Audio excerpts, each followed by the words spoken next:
So we're going to go over some algebra. We're going to go over some basic rules for algebra. It's important when doing algebra, which is usually solving for an unknown variable, is when we move numbers around, they call it, or taking things away from one side to the other.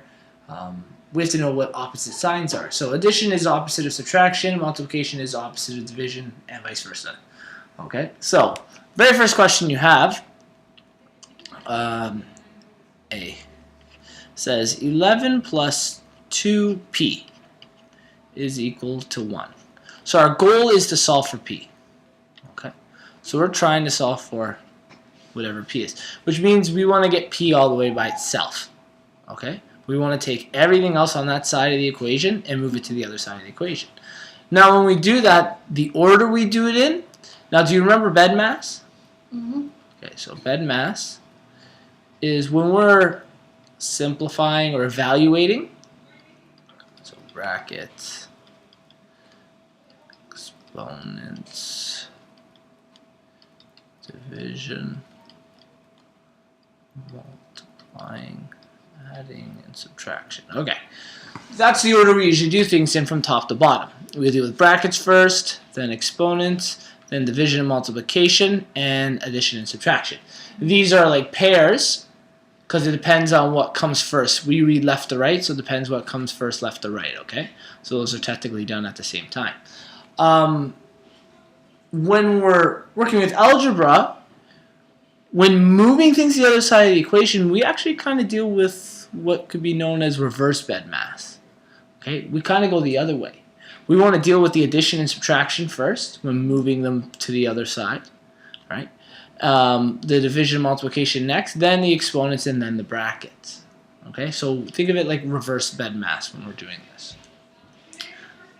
So in our question here, let's scroll down a little. Okay, the goal is to get p by itself. Now this says 2p. Do you know what operation this is between the 2 and the p? Multiplication. Multiplication. So this is multiplication, and this is adding. This 11 is adding first. So normally, according to BEDMAS, we would deal with the multiplication first. But since we're trying to isolate p and put it by itself, reverse BEDMAS, the addition and subtraction is going to come first. So we're actually going to move 11 to the other side first because it's the addition part of the equation. Okay. Now, technically, we're not just moving it. What we're doing is we're using the opposite sign. Look at the entire page here. We're using the opposite sign. So because this is a positive 11, we're technically going to subtract 11 from both sides of the equation. Okay, and I'll show you what that looks like. So what we're actually going to do is we're going to have the number, oops, wrong color here. We're going to have the number 11, and we're going to subtract 11 plus 2p equals 1. Subtract 11.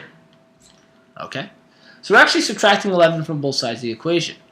What that's going to do is that's going to make this 11 minus 11 what number? 0. Okay, so we're going to have 0 plus 2p, and on the other side 1 subtract 11. Do you know what that'll be? 1 subtract 11, 10. Yeah, negative 10. Oh, negative 10. Yeah, because it's 1 subtract. Now 0 plus 2p is just going to be 2p equals negative 10. Okay, so we've gotten this far. That's good. Now this says multiplication, right? 2 times p. Well, in order to move the 2 to the other side, what's the opposite of multiplication? Division. Division. So we actually have to divide the number 2 by both sides of the equation. What's going to happen here is a lot of times they call this canceling out, but actually it creates a 1. 2 divided by 2 is 1. Okay? So what's going to happen is we're going to have 1p is equal to, and negative 10 divided by 2, do you know what that is? Negative 10 divided by 2. Yeah. Negative 5? Yeah, that's right. Now, this technically says 1p or 1 times p, and 1 times anything is just whatever that number is. It doesn't change. Okay? So I've gone through each step. The faster way to think of it, I'm going to do it on the side here, same question again. A lot of times what they'll say is you just move things to the other side of the equation. Okay? So if we're thinking in that instance, this is a positive 11. If there's nothing in front of it, we assume it's positive. So because it's positive, or kind of like adding, when it goes to the other side, what does it become? Negative. Negative. So then we have 2p equals 1 minus 11, which if you notice is pretty similar to this over here. Okay? Then we have 2p equals negative 10. And because this 2 is multiplication, when I bring it to the other side, okay, when I bring the 2 to the other side, it needs to become division because it was multiplication on that side. So now we're left with p is equal to negative 10 divided by 2 is negative 5. So I could do it in a lot fewer steps.